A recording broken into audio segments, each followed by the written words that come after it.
E aí galera, beleza? Sou o Thiago Ferreira, do Na Mira do Groove, e hoje nós vamos falar sobre as músicas de protesto no Brasil. Bom pessoal, eu decidi falar sobre música de protesto aqui no Brasil devido a dois fatos. Não sou eu que jogo! O primeiro foi o fato de o Caetano Veloso ter sido expulso por tocar no ABC, e assim o Caetano acabou se envolvendo numa polêmica que envolve MST e polícias e acabou sendo impedido de tocar no local. E tem um outro fato, né? Eu não jogo mais! A música do tema Marighella, dos Racionais, entrar nos serviços de streaming, que são dois polos distintos, mas que mostram as facetas da música de protesto aqui no Brasil. Não vai dar! Bom, em relação ao Caetano, a associação é muito fácil, né? Ele fez parte do movimento Tropicália ali nos anos 60 e a Tropicália foi tida como um movimento transgressor por estar ali inserido dentro do contexto da ditadura militar. Será que nunca faremos se não confirmar a incompetência da América Católica? Mas o fato é que a música de protesto no Brasil já começa desde o século XIX.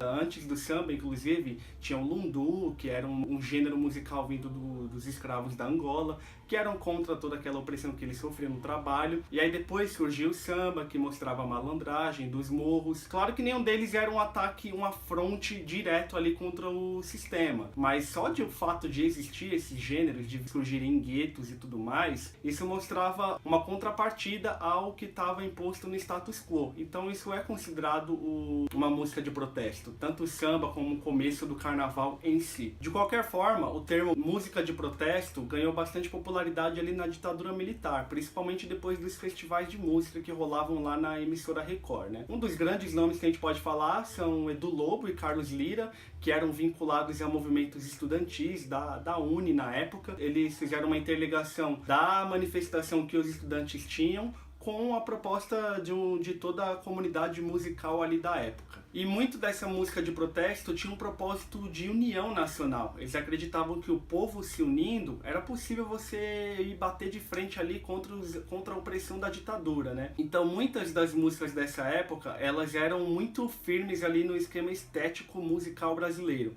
Então, por exemplo, tinha a música rural, que tinha toda aquela coisa do violão e tudo mais, e aí tinha a música urbana que já trabalhava um pouco de arranjos um pouco mais complexos, que davam a entender um pouco de caos. Então eles juntavam essas referências e faziam as letras e as composições a partir dessas bases sonoras que eles julgavam ser de fato nacionalistas, ser como fosse algo firme ali da cultura brasileira. Bom, e além de caras como Caetano e Gil, que são bem conhecidos no imaginário popular até os dias de hoje, a gente tem que falar de músicas como Ponteio, do Edu Lobo, e a Marcha de Quarta-feira de Cinzas, do Carlos Lyra, com Vinícius de Moraes, que são duas canções representativas dessa época da música de protesto. Era um dia, era claro, fácil ver, era um canto falado sem ponteio, violência, viola, violento, era a morte na torre. Era um dia, era claro, fácil ver. Nos anos 70, o bicho começou a pegar mais na ditadura. Depois do AI-5, por exemplo, muitos músicos foram exilados. Exemplo de Chico Buarque, Gilberto Gil, Caetano Veloso, enfim. Mas dentro aqui do Brasil, rolou um revival do samba de morro, né? Muito impulsionado pela Nara Leão. E daí surgiu o Zequete, e aí teve a redescoberta de Cartola e Nelson Cavaquinho. Mas, por outro lado, a música de protesto estava seguindo um outro propósito ali. Por exemplo, se você pega depois da segunda metade dos anos 70, temos Belchior, que já pensa coisa da unidade da América Latina como um todo. Porque além do Brasil estar sofrendo a ditadura, países como Chile, Argentina e Peru também tinham ditaduras cruéis patrocinadas pelos Estados Unidos. Então, quando o Belchior lançou Alucinação em 76, ele pensava numa unidade contemplando esse todo da América Latina. Eu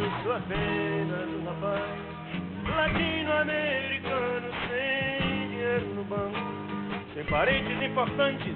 Nos anos 80, o gênero musical que assume mais essa faceta de música do protesto é o rock nacional, ou que chamam de B-Rock. Os nomes mais conhecidos, claro, são Cazuza e Legião Urbana, mas eu acho que vale destacar muito o trabalho do punk rock que surgiu aqui no Brasil, de grupos tipo como Cólera, o Inocentes, Garotos Podres, qual que é a banda do João Gordo mesmo? Ratos de Porão. E o Ratos de Porão. Claro, com um disco Crucificados pelo Sistema, que é considerado um grande marco do punk nacional.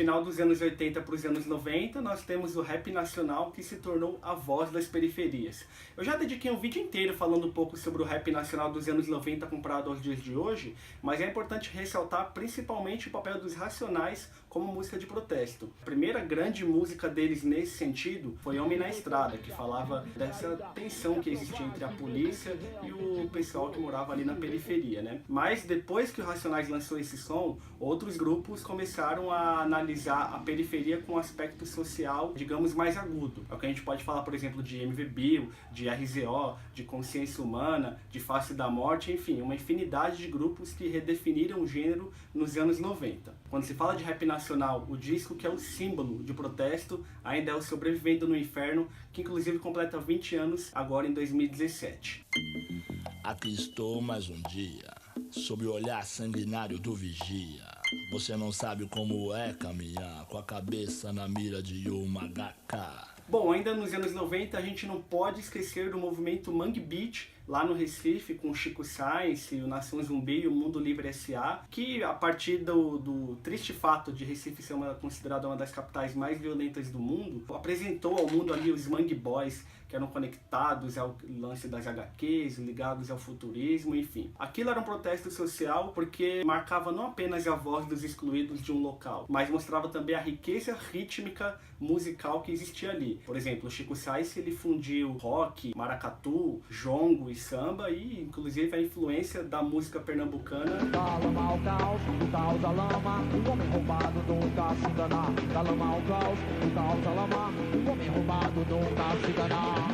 Agora, como seria a música de protesto nos dias de hoje? Bom, uma resposta rápida que eu posso dar é a seguinte: ela é muito mais fragmentada. Em quase todos os gêneros musicais existe algum tipo de protesto. Por exemplo, dentro do funk, que é tão criticado, tem MC Carol, que fala sobre educação, sobre a corrupção política, e ela linka tudo isso com a forma de como o sistema político ele é podre desde o começo, lá atrás, né? E dentro do rock temos, por exemplo, a Karina Burr, que ela fala sobre feminismo, e ela liga tudo isso a várias intercalações musicais. Bom, no eixo Rio-São Paulo tem uma gama de compositores criativos e que estão ligados aí no que está acontecendo no Brasil, caso de Moreno Veloso, tem o Passo Torto, tem o Cassim, enfim, uma infinidade de gente. Inclusive a Nina Becker, que lançou um ótimo disco recentemente. Mas, se for para falar de uma das grandes bandas da atualidade, está muito ligada tanto ao movimento estético quanto às críticas sociais, acho que é o Baiana System, que eu falei em detalhes lá sobre o Sound System e a influência que ela tem exercido na música brasileira. Nenhum desses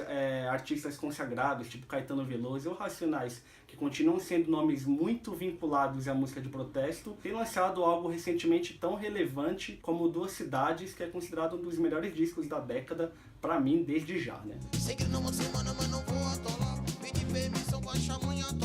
Bom, galera, deu para ter mais ou menos um breve panorama do que é a música de protesto no Brasil. O que a gente tem que sempre ressaltar é: jamais deixe de protestar, jamais deixe de dar atenção a esses músicos que estão atentos à realidade, que eles estão protestando. Acho que vale a pena ouvir um pouco mais, investigar um pouco mais. Então é por isso mesmo que eu vou colocar uma playlist com vários dos artistas que eu já mencionei, inclusive os mais novos. Ah, não deixa de se inscrever no nosso canal. Se inscreve, se inscreve, se inscreve, se inscreve, se inscreve. Se inscreve no nosso canal. Se você gostou desse vídeo, se inscreve no nosso canal, dá um like aí embaixo, compartilha com os teus amigos. Diz aí pra gente aí embaixo nos comentários qual foi a música de protesto que mudou sua vida e que não pode ser esquecida. Beleza? Um abraço a todos, até o próximo vídeo. Tchau, tchau. Quantos homens exercem seus podres poderes? Motos e fuscas avançam os sinais vermelhos e perdem os verdes. Somos os boçais. Não deixe de protestar. Queria querer gritar 700 mil vezes como são lindos os burgueses e os japoneses.